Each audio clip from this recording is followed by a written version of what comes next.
Hey guys, what's up? This is Carl. I'm here with the Orthodox Squad and welcome to another episode of the Orthodox Squad podcast. Today we've got a special guest. It's Trey from Bound. Trey, could you start by maybe introducing yourself? Um, Hi. Thanks for inviting me.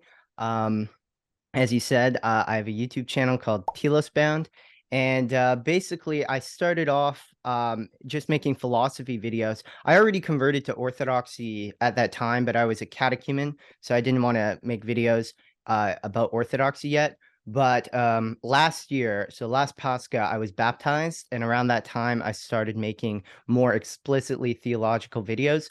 So uh, long story short, my project really is to baptize philosophy, bring philosophy into dialogue with theology, and show how certain limitations of philosophy are overcome by theology. Because a, a lot of the apostasy we see, especially in the West, it didn't really begin with just your average person. It actually began with the philosophers, and it was these philosophies and philosophical ideas that became normalized in the culture that eventually led to the mass apostasy that we see today. So the purpose of Telos Bound in general, we have people sort of in our group who talk about politics, sort of from an Orthodox, a Christian perspective.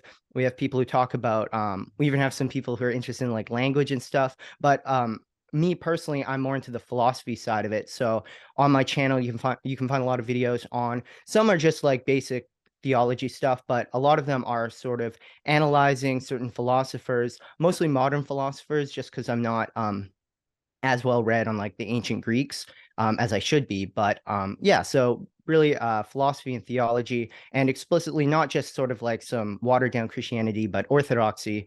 Orthodoxy and philosophy, that's the type of stuff that you'll see on my channel. And that's basically what I do. Awesome. Well, I think I'm just going to start by throwing in a quote there. I think St. Athanasius the Great actually said that philosophy is theology's handmaiden. And what we're seeing a lot of the time in universities and places like that is they've kept the philosophy, but they've thrown out the theology, um, which in my opinion is like you've got the father and then you've got the big figure and you've got the small figure. You're keeping the small figure, but you're throwing out the more important one. So where do you think that philosophy would slot in to theology now that we've acknowledged that they both kind of go hand in hand? Where would philosophy start to come in when you're debating someone or talking with someone? Right. Yeah, I think this is a crucial question. And firstly, that quote, "handmaiden of theology," actually goes back to my knowledge, it goes back to Philo, the early Jewish writer, post Christ, and he does this analysis of like some crazy biblical typology. Like modern, even Christians would look at that and be like, "What? I don't see this." But if I'm remembering correctly, he analyzed the story of Abraham and Sarah and her handmaiden, and was like making the connection between how her handmaiden was a symbol of pagan philosophy, and then Sarah stood for theology. And I don't want to butcher it, but that type of typology is what you saw back in the ancient world that began with Philo. And Clement of Rome, a early Christian writer and philosopher, he took that analogy and ran with it, and he agreed with the typology. It was almost like unquestioned for them. That's sort of what we would call crazy biblical analysis and stuff. But they just took it for granted. So actually, Clement of Rome is the one who really popularized that idea of the handmaiden of theology. And really, the way I see it is that, and I think you can see this in sort of modern philosophy as well, is with philosophy, when you try to account for all of reality using philosophy or using rationality, you always run into certain limitations. So one example would be Immanuel Kant and his antinomies, which are basically paradoxes and contradictions. And he has this really famous book called The Critique of Pure Reason. And he's critiquing reason because he's trying to show that rationality or reason, it can't actually answer the fundamental questions. So Immanuel Kant basically said, "Oh, well, we just have to sort of have faith in God to solve all of these antinomies. We have to believe that in the thing itself," because he makes that distinction between the things we can know and the thing itself that we're always can never know. He says that rationality reaches these certain limitations that we just can't overcome. And I would be willing to accept that. I think that pure philosophy, pure rationality does reach certain limitations that you just can't overcome without theology, without faith. Demetrius Staniloy in The Experience of God, Volume 1, he talks about how St. Gregory, the theologian, one of the Cappadocians, he used what we would call the teleological argument as a proof for God. He said that, well, look at the world around you. Doesn't it look designed and all this stuff? But he doesn't just stop there.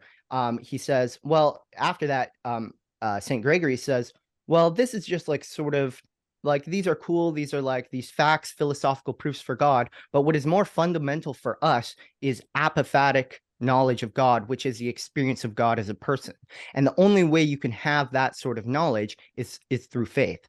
So when I look at that phrase, philosophy is the handmaiden of theology, what I think is that philosophy can do certain things, it can analyze the world, but it can't get the big picture. And then that's why you run into all of these contradictions. And modern philosophy is obsessed with contradictions and paradoxes. And I'm okay with that. I just want to say, well, we can't just leave these contradictions unsolved.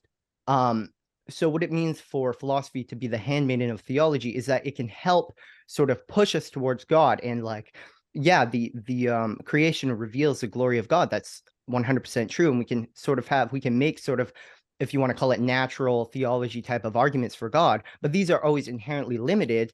And in order to have the true full picture, the true understanding of what the world is, because what the world is the creation, it's created by God. You can't understand without God. And you can't just get to God through pure rationality, because God isn't a logical formula. God is a person. So philosophy can help give us confidence in our faith. Sure, it can help in our apologetics. We can use it for evangelism and all this stuff. We can write philosophical treatises, but fundamentally, philosophy is limited, and that's why it has to be in service of, and it has to point outwards, sort of like Maximus the Confessor talks about like how humans are meant to have this ecstasis beyond ourselves, right? This transcendence of ourself. I think philosophy and towards God, philosophy is meant to, because it can't capture the totality of what reality actually is, it has to humble itself, and it has to accept its role as a handmaiden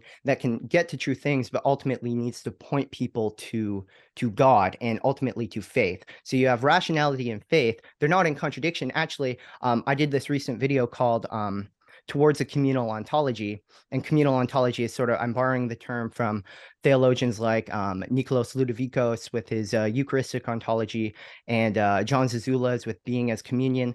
We want to understand reality as fundamentally communal. That is, reality can't be understood as like a self-contained thing, because it's always in connection with God. So I did this video, and what I tried to show is that philosophy itself, if you try to find certainty, you never can with philosophy. You're always led to relative truths, you're led to uncertainties, and this points to the inherent limitation of philosophy and rationality. And because it's limited, it needs to be dependent upon theology, which true theology, which is, as the church fathers say, the experience of God, isn't limited, because it allows us to have communion with the personal God, who can give us everything, including absolute certainty or absolute assurance in his truth. And the last thing I'll say, actually, the Hebrew understanding of truth, Pavel Florensky, in his book Pillar and Ground of the Truth, in the first chapter, he does an analysis of the different etymologies of the word truth. And for the Hebrews, truth meant it was inherently connected to this idea of the faithfulness of God. It was a covenantal idea. What truth fundamentally is the truth that God is absolutely faithful. And then for the Latins, it was a legalistic idea. He traced it back to like the sort of Roman juridical notion. And with the Greeks, it was about what preserves over time. And with Russians, truth was connected with life and with dynamic existence. I think all of these are true, but I think the Hebrews, because they obviously They had the Mosaic covenant. They had the most, I think, like true understanding of truth, which is the faithfulness of God, the the loving faithfulness of God. Yeah. So what I find when I'm reading it is like Kant's philosophy does not delve deeply into eschatological considerations, but Orthodox theology places significant emphasis on the eschaton, so the final fulfillment of God's plan for creation. I think Kant's idea of an ethical commonwealth and the highest concept of good, and the Orthodox understanding of the eschatological kingdom do have some kind of parallel. But where do you find when you're looking at this modern philosophy that there's a limit and you can't go past that limit because it's limited by what the person's beliefs are? What do you find in that regard?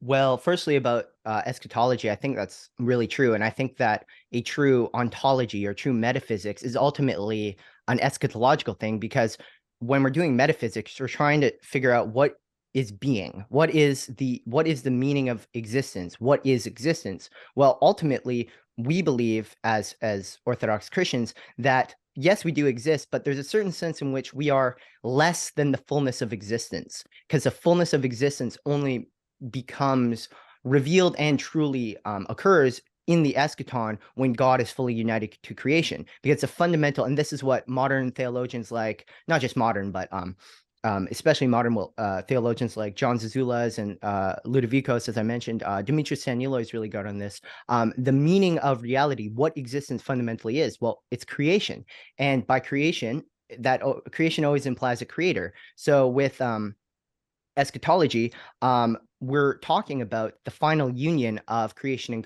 and creator.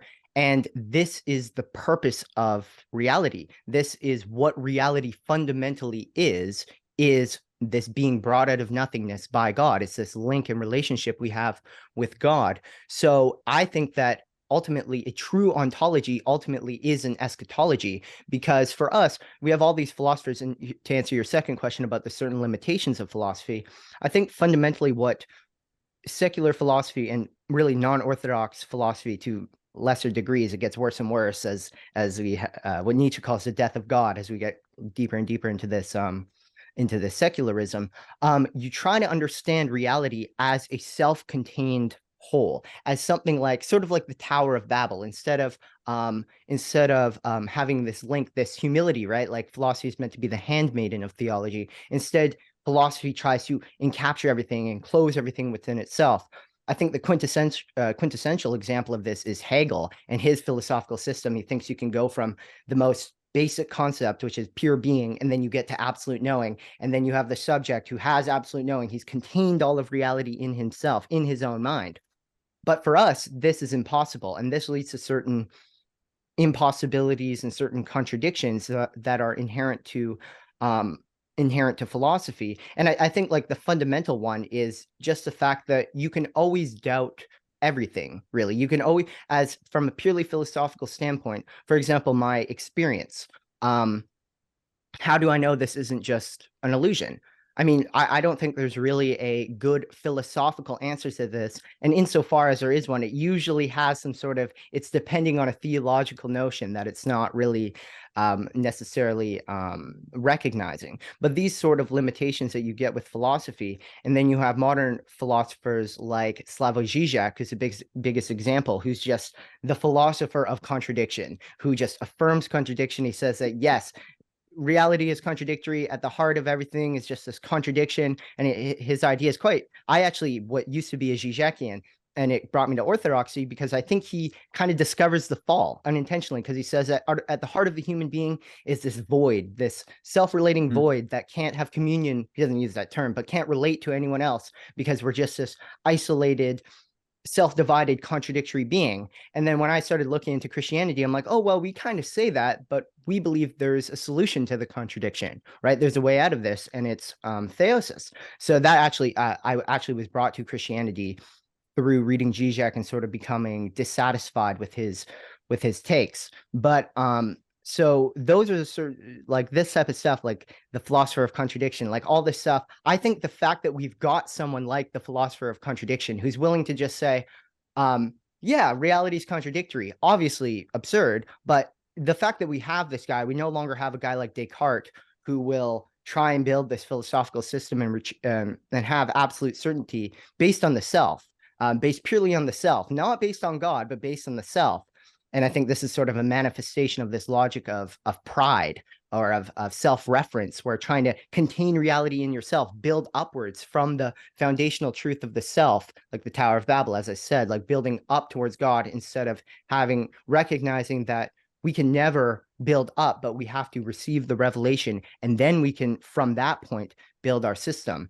But yeah, the fact that we have this philosophy, like it begins with postmodernism, really, where they start to affirm contradictions and stuff. To me, this just points to just historically speaking, I think we're getting to a point where orthodoxy will really begin with the internet and stuff. We will begin to show how maybe Western Christianity has certain limitations, and that's definitely why we saw this death of God, to use Nietzsche's term. But I think orthodoxy, now that we can dialogue with them, we have solutions to these problems. Like, we don't have to say that, oh no, the human being doesn't have contradictions. No, we do, but they're the result of sin, the result of the fall. And then we can have this holistic worldview that can account for everything and sort of account for all these contradictions in a way that isn't just discounting them as if they have no meaning at all, but also not just staying at that level, which is what philosophy right now, especially, is doing, especially in the wake of postmodernism. I think one of the biggest roots of that is, like you said, it's modern philosophers who strove away from the theology completely. There is this, I think the biggest root of it is nihilism that they have deep down. Dostoevsky touches on that quite a bit. This is directed at the squad. Have you guys read Dostoevsky at all? Any of you guys? Yes. Sky, Mary. Sorry, what? Dostoevsky. Have you read Dostoevsky? I couldn't hear you. Sorry. I actually have Crime and Punishment on my bookshelf. Oh, I have not read those books. I've been meaning to, though. Now, I never said I read it. I said I have it. But that's all I have to say. You can tie Lopez the book always, Sky, you know, like just read the back and like the first few pages. I'll spark note it. You should put some books behind you sometimes when we record. Makes you look sophisticated. Yeah. Like Instead of this. Yeah. Mary already has the bookshelf and the glasses, so she looks more sophisticated. But what I find nerd levels a lot of through the roof. You go, Mary. You were saying something. I was just saying nerd levels are through the roof. Definitely. Well, we've got Trey here. So. My question is, speaking of nerd levels, philosophy has a very technical terminology, a very specific way of, well, it has its own jargon, right? Have a way of speaking. Just for our viewers, there's a whole way of thinking that comes with philosophy in general. For example, they have sound arguments, valid arguments, and usually in our day-to-day, when we're arguing with someone, we don't consider these kinds of paradigms, where if you go to a philosopher and you make whatever argument you make, they're actually not sound. So could you just, on a simple level, Trey, explain what makes an argument sound in philosophy and in logic in general? Right. Before we go to that, yeah. I think you wanted to say something about Dostoevsky, but you forgot it. Was that me? Dostoevsky? I think he's talking to you, yeah. No, you No, it was you wanted to say something about Dostoevsky. I was just saying that he delves into nihilism, and we're going to come back to that. So let's start with this one, and I'll come back to Dostoevsky. Okay. So you just wanted to ask if somebody has read a book or not from us. I was going to build that up to something, but let's first start with it. So, okay, what makes an argument sound? So this is more like on the analytical side of stuff, where we're dealing with like logic. And so if I'm recalling correctly, I should just preface this with saying I don't like analytic philosophy, math, logic, all this stuff. It just doesn't it can't compute in my brain. So I like more of this continental type of stuff in literature. Like I like these type of things. But if I'm recalling correctly, and I'm sure someone else here knows that can correct me if I'm saying it wrong, a sound argument is when both of the premises in an argument are true and the conclusion is consistent with the premises. And then Yes. a valid argument is when I think that the conclusion follows from the premises, but the premises aren't necessarily right or wrong. Am I correct there? Yeah, so a valid argument is one that basically, in simple terms, one that logically flows from the premises. And to make a sound argument, you need both validity and a true premises. Right. That's what makes the argument sound. Yeah. Yeah. But Just to chip in, most people, when they debate things in modern times, they don't necessarily consider those terms. Like most of the times now, people are fixated on empirism so much that they are looking for empirical proof within your arguments and or social proof for your arguments. So like modern philosophy is yet more blurry, especially if you look at like Slavoj Žižek debates. They are more political in nature than anything else, really. That's like, you know, how they usually pan out. But yeah. Yeah. but you have There's lots. no Aristotles today, I would say. Definitely. There's none left. And the people who pretend, like this French dude and Toven, I mean, yeah, that's definitely not, that's again like more just lip service and then, you know, feel good political arguments that are being made most of the time, really, to appeal to a certain group of people who then consume his books. So definitely I feel like, go ahead, sorry. Well, a lot of the time, arguments nowadays, forget online, it's its own thing. And online is just insulting people for no reason. That's its own issue. But when you're arguing with someone, what you see often on television or wherever it is they commit so many fallacies, like logical fallacies. They appeal to your emotions a lot. That's all well and good when you're giving someone a speech, but logically, when you're arguing for something theologically or philosophy, that doesn't have a place. That's not how you make an argument or structure one. And that's, I find, been lost with most people that aren't related to the philosophical, like when they're not thinking in that mindset, that's completely been lost on them. So when they approach someone, they want to, because okay, let me go back a bit, just restructure what I'm saying. Philosophy is not taught as well as it used to be. If you went to a university before, you'd receive a philosophical education as a baseline. Now it's like, it's complete. I don't know if you know about the liberal arts and science or arts in general, those degrees, they still do it. They still have philosophy. And when I started uni, I did liberal arts as my first year. And I find that it helped me so much structure all of my arguments later on. When I moved to engineering after that, they had no focus on it. So I think if I didn't do that, I wouldn't be able to understand or kind of engage with people as well as I could have if I did not do it, if that makes any sense. Now, where I'm going with this is I wanted to ask you, do you think that philosophy is something that should be taught in general in schools and whatever system people are getting educated in? Yeah, I do, but it's more so like this sort of logic and like how to think. That's what I think is the most important. And obviously like actually reading the text, like reading Plato, Aristotle, I think that's important as well. And we live in the modern times. I mean, if you're going to pursue a career, I don't know what career you're going to pursue, but if you're going to try and get a degree in philosophy and do whatever, I don't know what you're going to do with that, but yeah, I guess you should read the modern philosophers and stuff as well.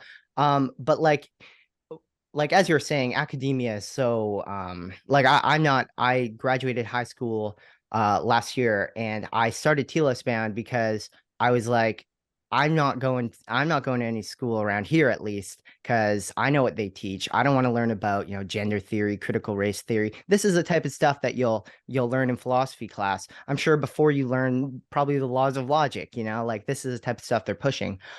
So should your average person read philosophy or learn about philosophy? I think so. And like especially like in Byzantium, and in the Western sort of university systems as well, in the Middle Ages, philosophy was everything. And philosophy referred to like literally almost everything. Like science, like natural science was considered a form of philosophy, and rhetoric I think was considered a form of philosophy. But just in terms of like how to think, I do think this should be taught, and I think that Orthodox Christians as well should, especially if you're going to be in the apologetic, online sphere debating people, you should know how to tell a valid argument or a sound argument from a false argument. And a lot of people just don't get that now. And I think a lot of it has to do with like ideology and the type of stuff that we see in the universe, in academia, being pushed now, which is a big problem. But yeah, to answer your question, I do think people should learn philosophy. They just shouldn't get lost in it, especially modern philosophy.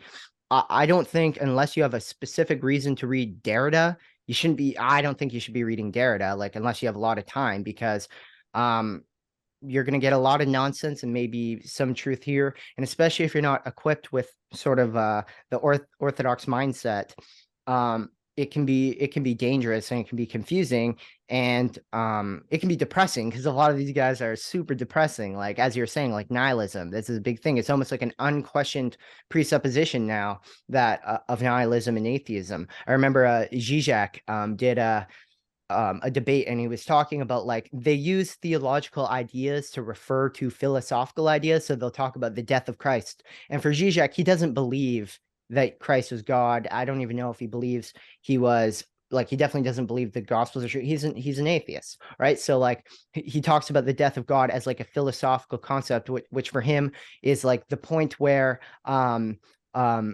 reality is revealed to be fundamentally meaningless, where reality is revealed to be inherently, there is no solution to the problem, because even God himself has died, even he has succumbed to death. And obviously for us, I mean, yeah, but there was a resurrection. And I think you can sort of see a trajectory of from Western theology down to Zizek as you get more of an emphasis on the crucifixion and stuff. But that's a tangent. But like Zizek will like talk about all this stuff and then just like casually just be like, but obviously I'm an atheist, or obviously like I don't believe in this. So it's like an unquestioned presupposition of atheism and secularism, which, because it's unquestioned, like, if you're a Christian going into it, you're not going to read the preface and be like, oh, by the way, I'm an atheist. I believe in evolution and all this stuff. These are all taken for granted, and they can really, if these are the ideas, if the ideas they're talking about fit at all within the paradigm they're working within, which is atheism, you can sort of get sucked into that paradigm and that way of thinking and sort of get lost in it. So you have to be careful with philosophy for sure, and you got to make sure that you're prioritizing like reading the Bible, reading whatever like that's more beneficial to your spiritual health. And that's just my personal advice, but yeah. So what I find is that lots of the education system has thrown out the idea of natural law. I'm just going to skim over the topic. That posits that there's an objective moral order. There's rules that you can observe in the world around us that are just there, independent of what we or society deems is appropriate or exists. So it will continue to function in such a manner, whether we decide that it functions in that matter or not. What they teach is subjective morality. And that's what you see pushed. In my first year, that was pushed to be embedded into us, that there's subjective morality. Morality is not subjective, objective, it's subjective. And that's my issue with the whole system. That's where I think all the other stuff that gets pushed, like gender ideology and whatever it is, it all stems from subjective morality. Because when you throw out this idea that there is a natural order of things, and by the way, this is what I find is another issue with people that argue for natural law. They argue for natural law without God. But it doesn't make sense to have an objective morality at the end of the day, without having some kind of supreme being that puts these things in order. That's what we argue theologically, philosophy comes from. Now, natural law posits that, but you have to remember that it stems from God when you argue natural law, because then you end up in this whole kind of mess. Why is there a natural law? And it gets really kind of messes with your brain, the way they say it and the way they argue. So natural law comes from God. There is an objective morality that comes from this natural law. And this natural law is something that we can observe in the world around us. With subjective morality, you're arguing that every single culture has its own law. For example, and they will teach this, cultural relativism. They will say, like in Hawaii, there's nothing wrong with eating cannibalism. Why? For the Hawaiians, at least, they've made a societal law that when a tribe defeats another tribe, then they will maybe eat the other one. That's what subjective morality leads to at the end of the day. If Well, enough that's vaguely individuals, true, not really true. There is no culture that subsides on cannibalism, because if you do practice cannibalism, you become very sick biologically. So like those cultures that have rituals, cannibalistic rituals, they're very few and far between. Like, yeah, so just but does it become societally? Here's my question is: does it become appropriate for you to eat people if your society practices it? Stranger? well, does it become morally appropriate for you? That's like, it's a difficult question to answer, because obviously from a Christian point of view, it is not morally appropriate for you to eat anybody, right? It's Yes. large sin. So that's what we're saying with objectives. We're saying that it doesn't depend on what society you live in or what time period you come from. Morality never changes. That's But the then difference. you could ask the question, if the person was not knowing and did that out of like pure ignorance, is that sin still a sin? And as Christians, we believe it is. But I'm not educated, and this is like a lack of knowledge on my part. How does sin differentiate between you knowing that you're committing a sin, or you being able to realize that or not? I'm very glad you brought that up. So it doesn't be okay. So obviously, I don't know. I think it's in the book of Romans. It says the blasphemy of a pagan is nothing, but the blasphemy of a righteous believer is the world. So knowing does not change the fact, though, that it's still blasphemy. It can lessen culpability. It doesn't change that morally speaking, this is right and this is wrong. And with subjective morality, they play on exactly what you said to convince people that there is some kind of subjective morality. That morality depends on, like, you can't blame this person because they don't know this is wrong. But in Australia, for example, we have a legal system, civil law. If you break the civil law, you've broken the law, whether you knew that was the law or not. Same thing with objective morality. And why I mentioned Dostoevsky, to segue back to our old topic, is because what I find with the Eastern writers like Dostoevsky is they don't focus so much just on the logics of things, like analytical philosophy. Like Trey was saying, like Kant, for example, hyper-logical, hyper-analytical in the way that he speaks. But you get these Eastern philosophers, and there's some aspect of spirituality, I don't know, it gets you to think in a way that I don't find so much when I read Kant. When I'm reading Kant or Hume, David Hume, philosophers from that period, I just get I feel like I'm thinking with my brain and it's here. But when I'm reading someone like Dostoevsky, there's something else there. Do you find that yourself, Trey, when you're reading something that's from an Eastern philosopher in general? Or would you disagree with that?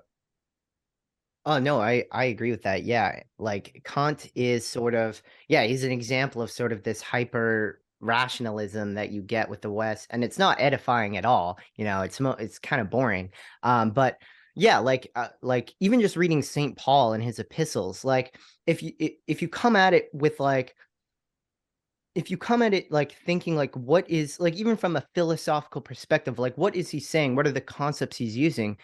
You can get a lot of philosophical knowledge, and there's a lot of philosophical value in Paul that I just don't think you can see it if you're stuck within rationality. That is, you haven't sort of understood that rationality is limited, and that this actually opens up higher understand, because like by pure rationality, something like, honestly, like something like the Trinity and the Incarnation, it leads to certain, it's like, how did these two things work?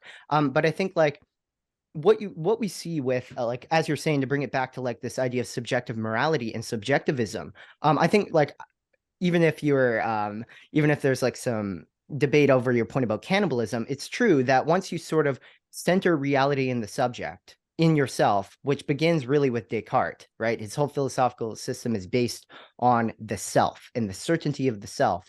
You ultimately get a point where, because the self, when you understand the self as a self-contained thing that isn't always in communion with the world and communion with others and communion with God, you literally get a fracturing, a deconstruction of reality, to the point where you have Nietzsche, who's, if you could have a name for his philosophical system, it would be subjectivism or perspectivism, where he says that all truth is just my perspective that competes with yours. And we're in literally like, this isn't just a claim about epistemology. This is an ontological statement. He's saying that reality itself is this conflict of forces, and he'll say that, like, especially in his notebooks, he talks about like everything is the will to power. One atom wants to exert force over the other atom and all this stuff. Now we know from modern science this is absolutely wrong. No, like reality actually is communal. Like things exist because they're in communion with each other.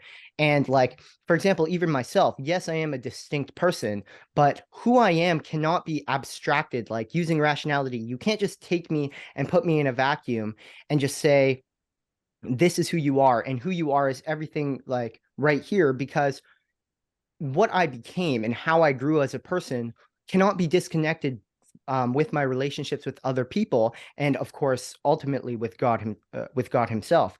And so with ethics, I think, especially in an Orthodox context, you get this in St. Maximus really strongly, is that ethics is really downstream from ontology. I think ethics is just a logical sort of result of our understanding of what it actually means to exist. Because for us, our like Christ says that the two commandments, like all the commandments, can be boiled down to love God above all, love your neighbor as yourself, right? And then let's just think about who we are fundamentally. Like, what are we? What is our being? Well, we are created by God, and we're in communion with others. Like, to exist is to exist in a world with others. So I think that you can see how ethics is related to ontology, because it's not just an arbitrary thing like God just decided, oh, we have to love him. No, it's that to exist and to receive the fullness of existence is to be united to him ontologically. So that's why our sort of ethical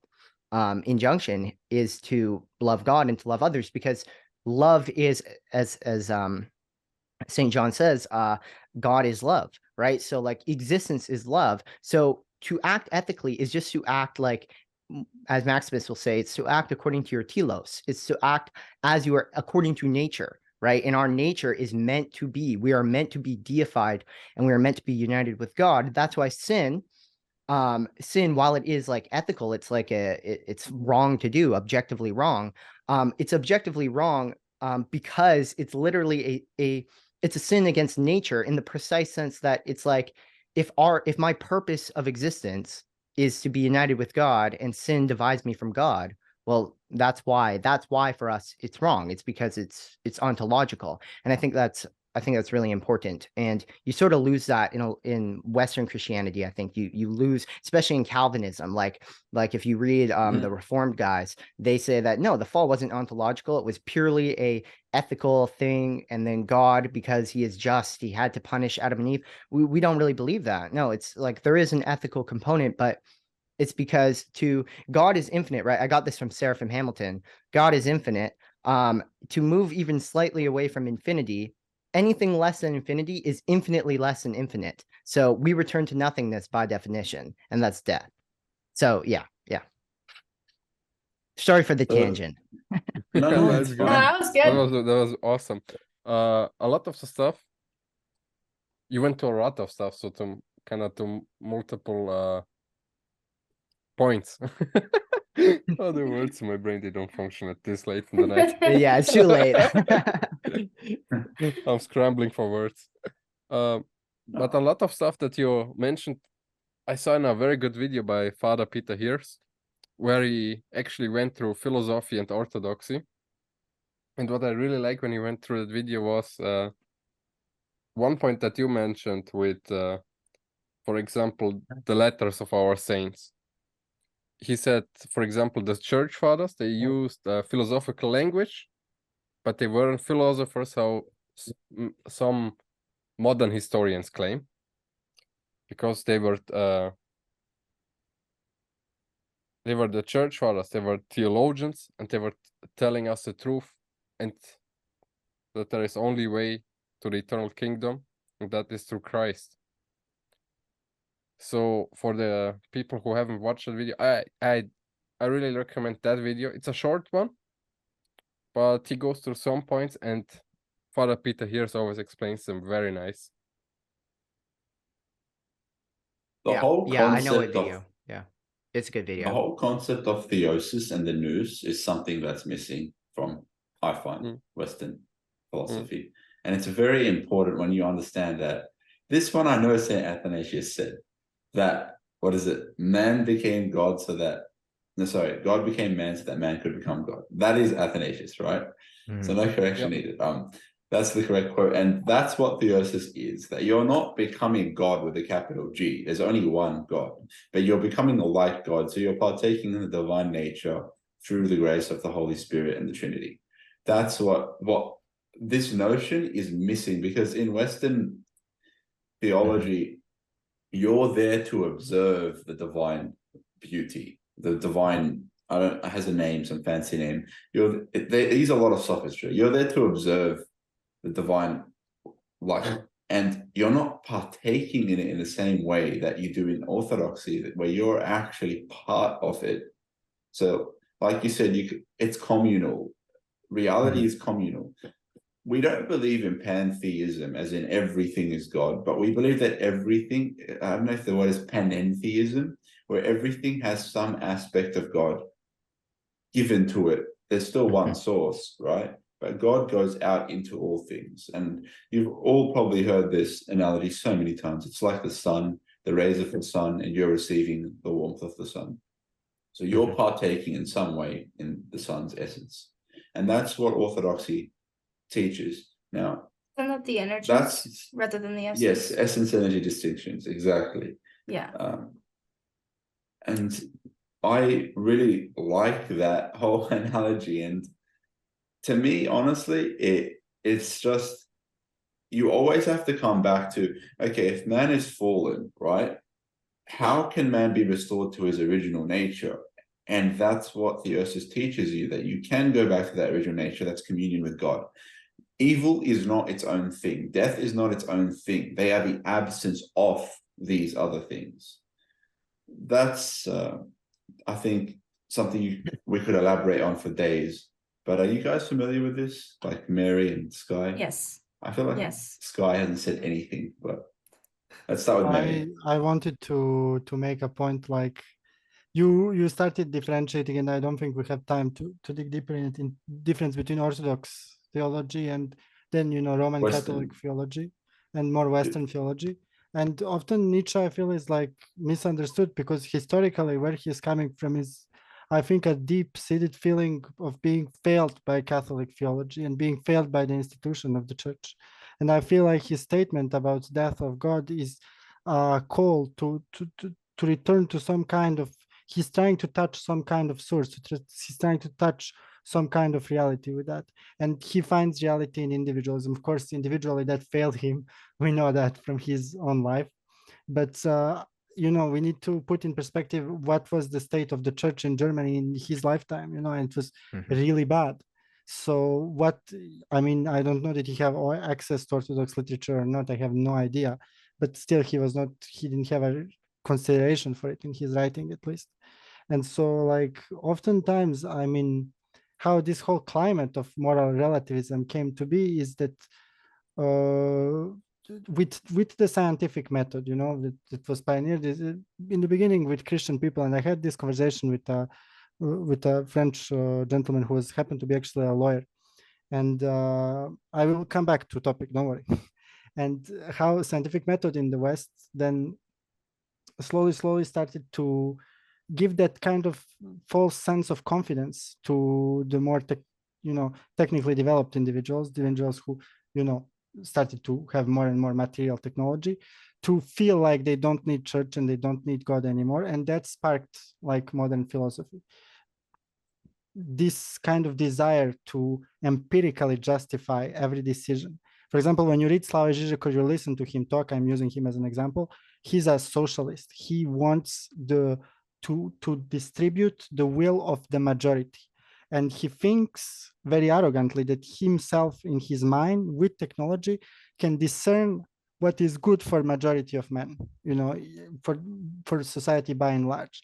And therefore that even those like morally I'm sorry, I'm stumbling on words, morally relativistic schools of thought, except for a few that we will not delve into now, actually try and touch and reach some kind of an objective truth or objective good. Even Nietzsche, when he's describing his ideas of societal organization, like in Zarathustra, I don't know, people are often not familiar with that passage because they don't read whole books, but it was very shocking to me to read. He proposes that we organize ourselves in some kind of ethnically isolated tribes. It's actually quite crazy, but he proposes that because he senses that Hive as the mind, I objective think he good. said, if I remember. Sorry? In a ethnic hive mind.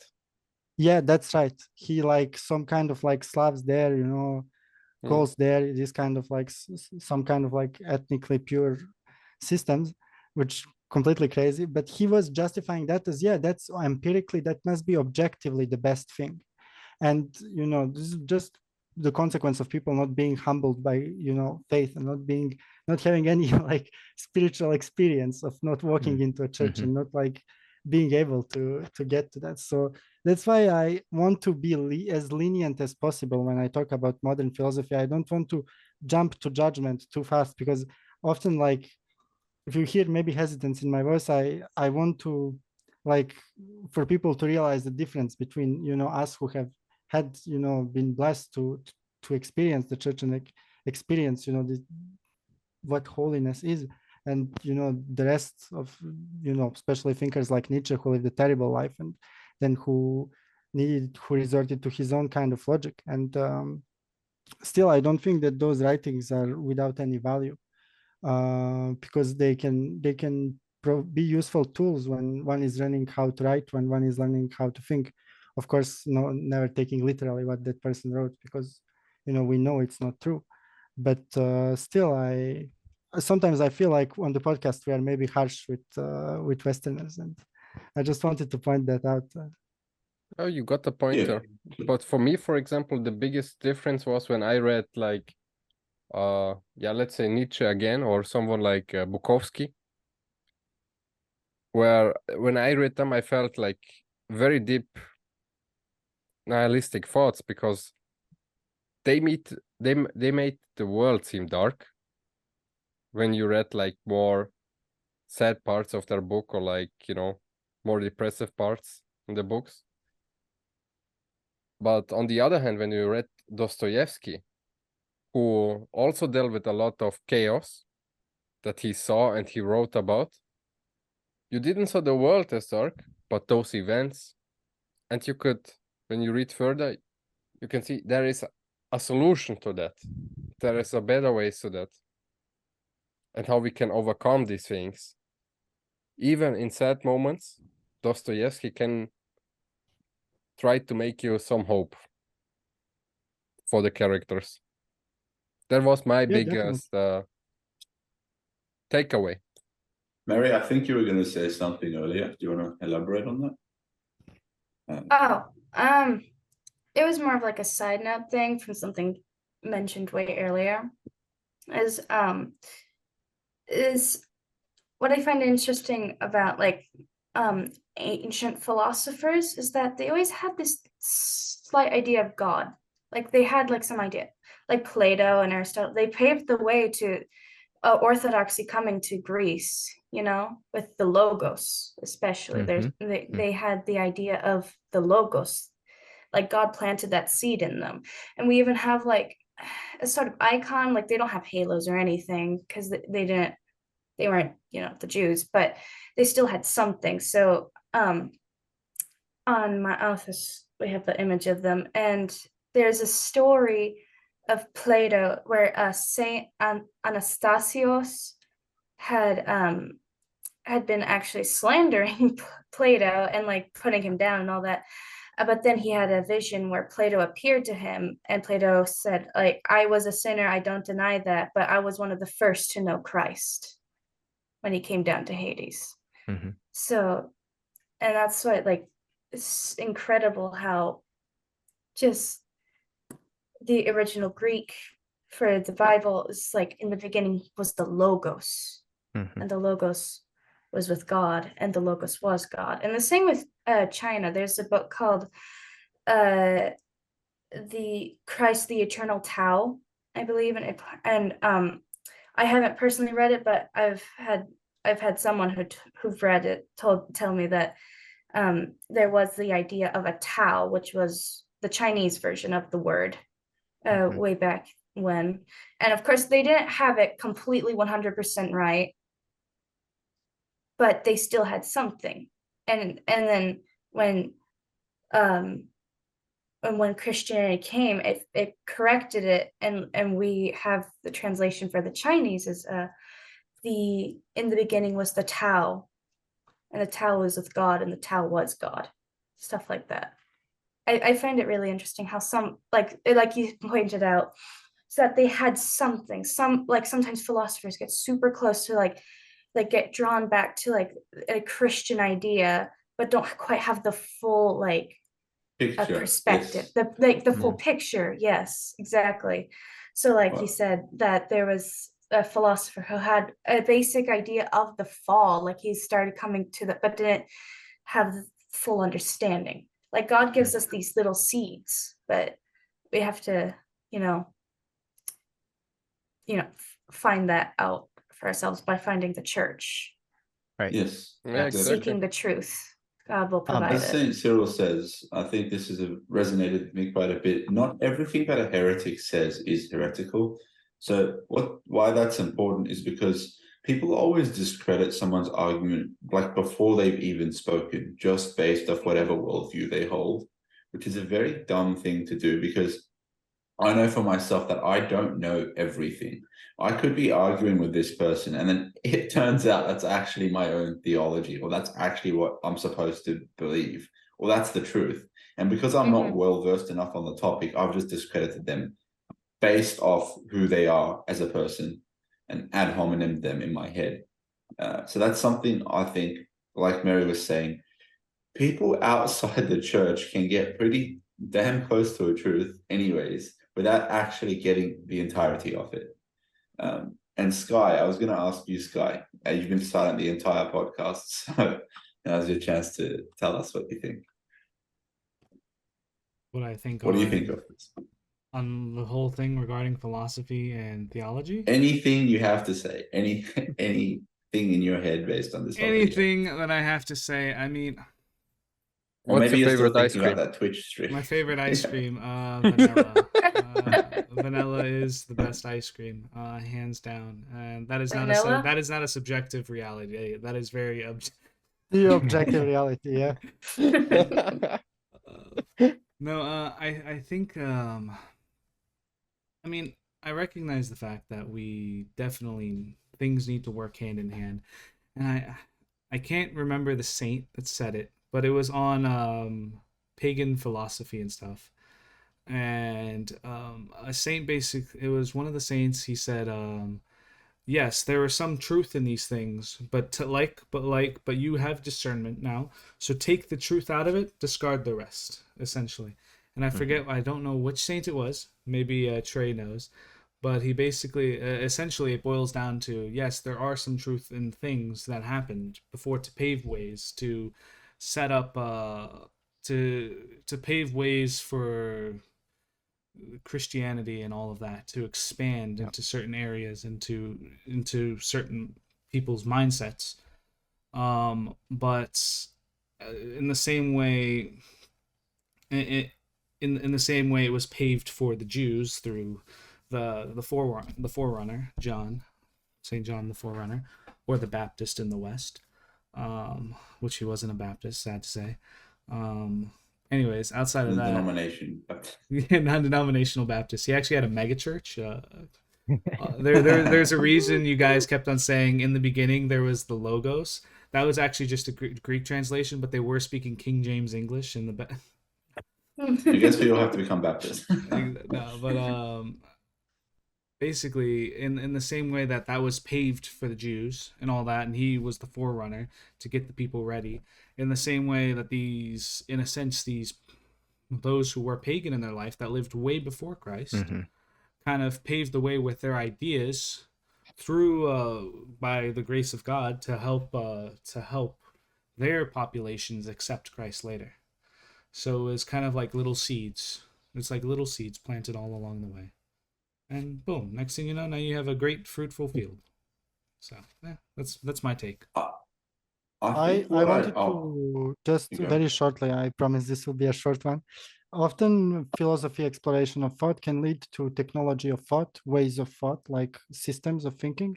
And I feel like those can be very useful if we discard maybe the secular implications of them.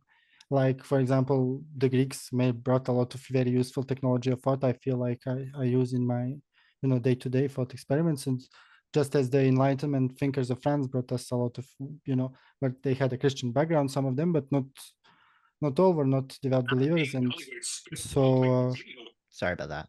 no problem. Always. And so, like, for example, stuff like the encyclopedia, I don't feel like that's necessarily a bad thing or something that we should reject. I feel like those technological examples are good.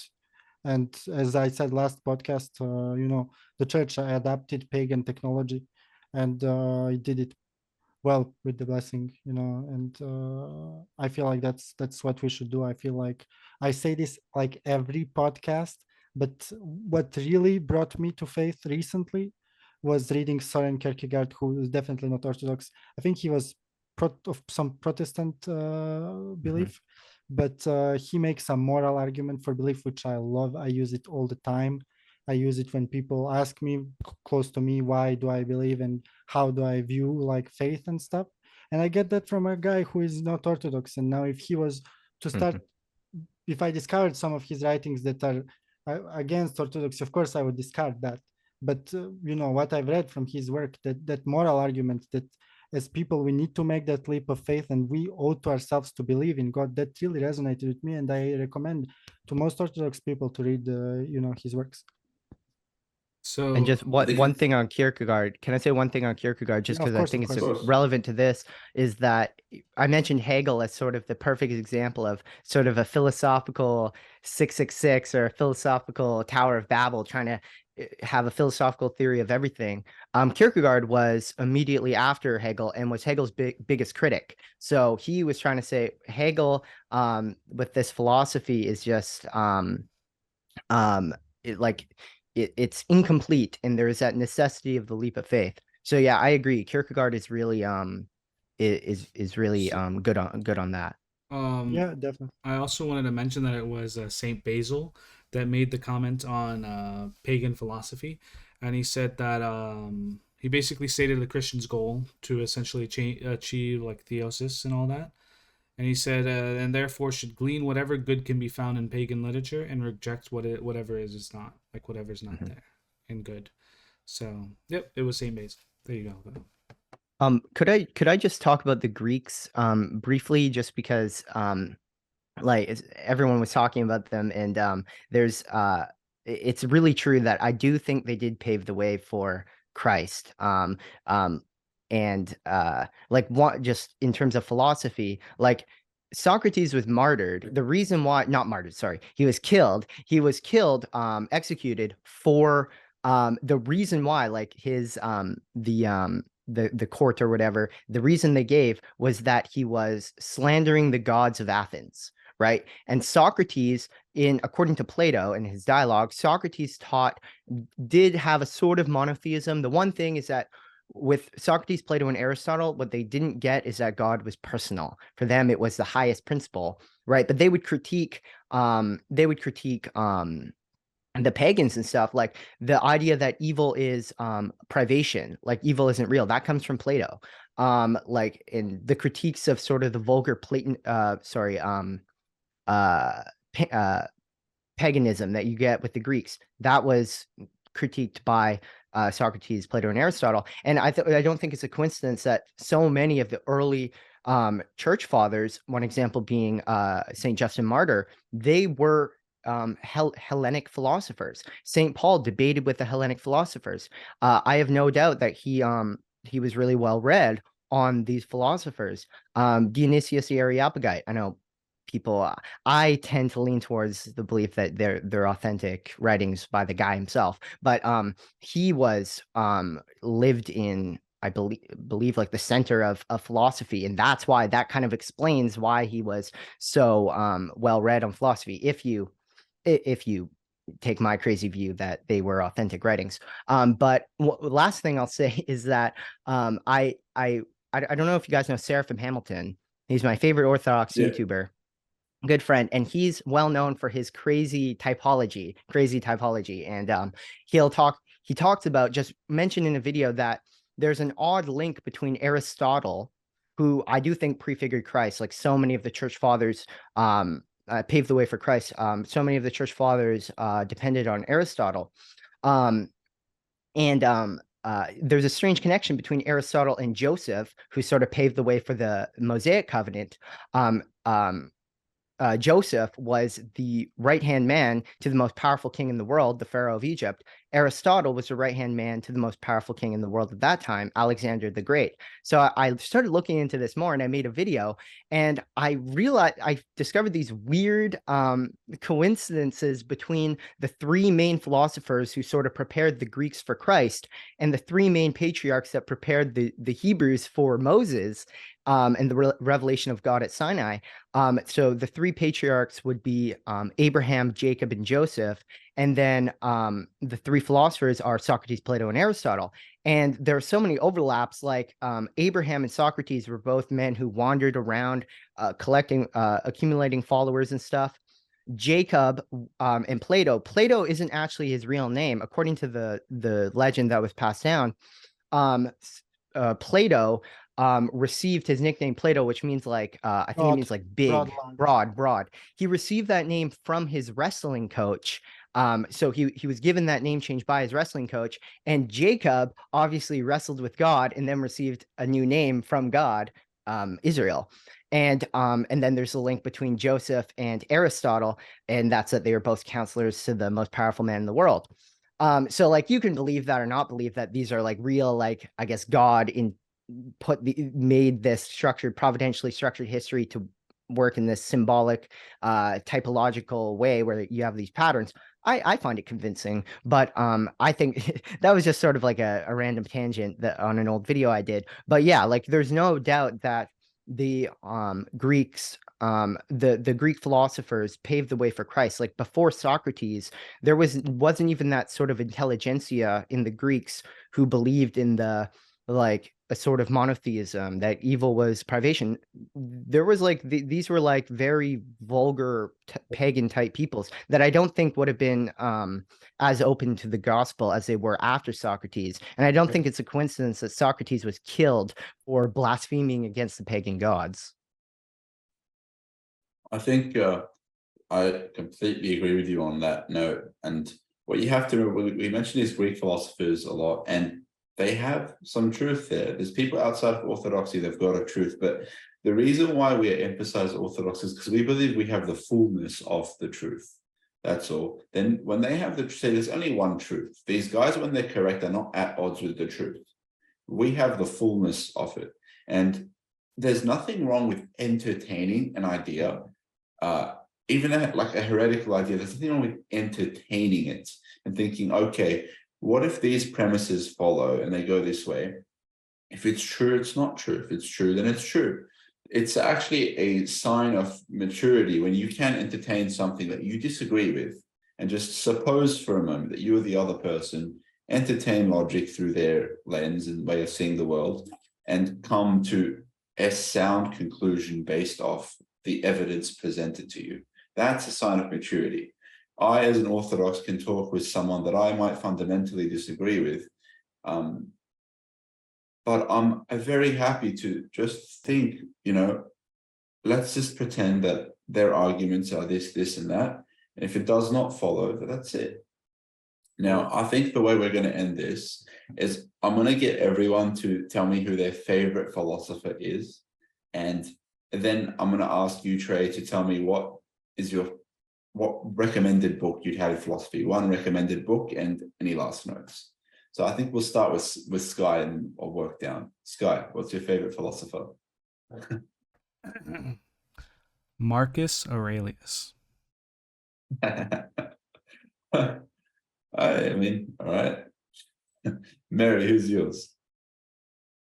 I haven't actually read all that many philosophers at all, so can't really say it, but I'd say maybe Aristotle, because you know I mean a lot of the fathers relied on him in his philosophies and stuff. Yeah, lots of Augustine stuff comes from Aristotle. Let's go with you, Milos.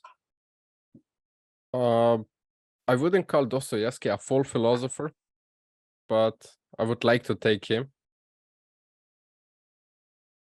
Stranger. You know, it's really hard to pick only one person.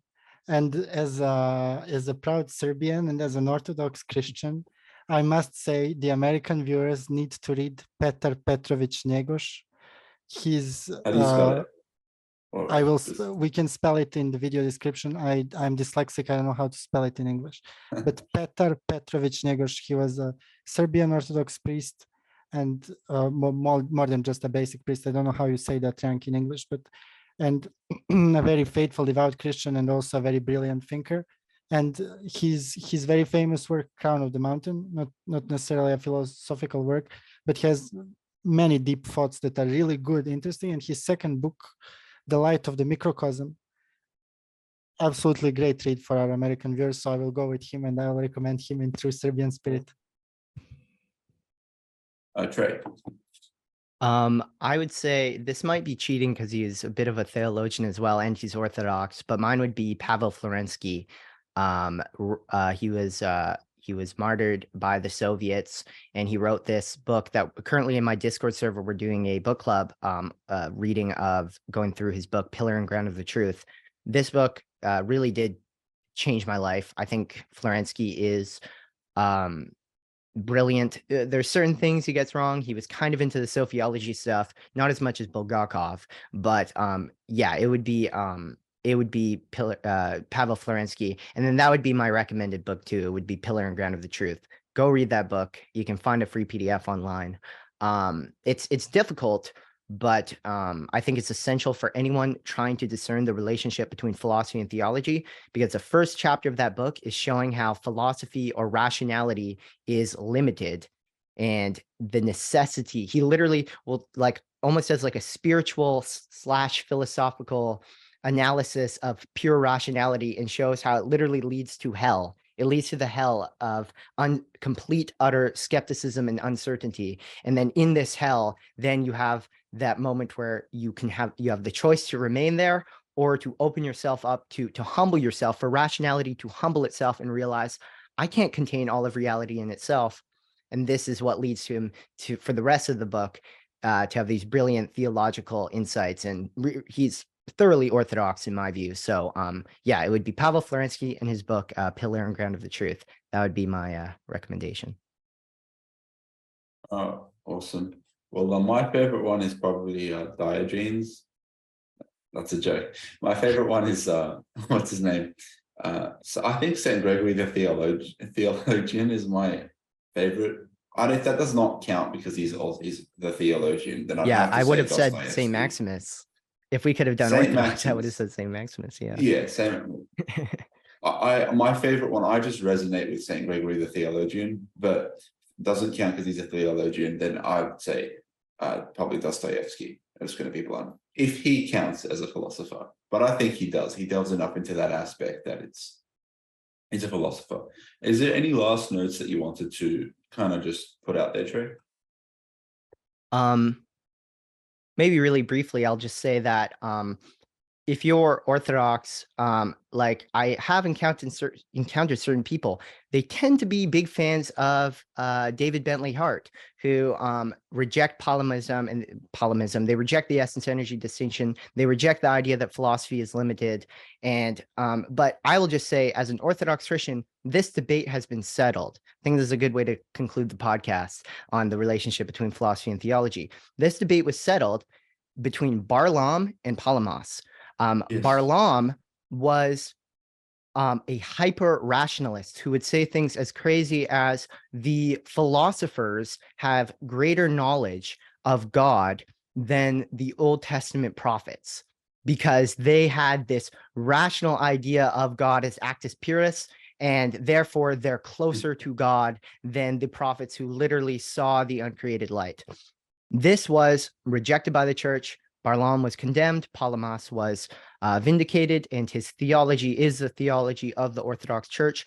And part of his theology was the main contention. It was between whether philosophy is sufficient for salvation, sufficient to know God, because that's what salvation is.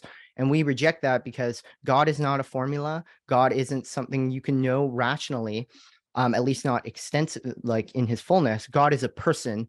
And this is the basis of our entire theology. God is a person, and the only way you can know God as a person, the only way you can know the true nature of reality is through faith in this person and cultivating a personal relationship with him. Yeah, so for those that don't know, the council in which this was settled is a pan-Orthodox council, so you have to accept it. It's our theology. So there's no Palamism in Orthodoxy. Palamism, or what we call Palamism, teachings of St. Gregory Palamas are our theology. It's not you pick or choose.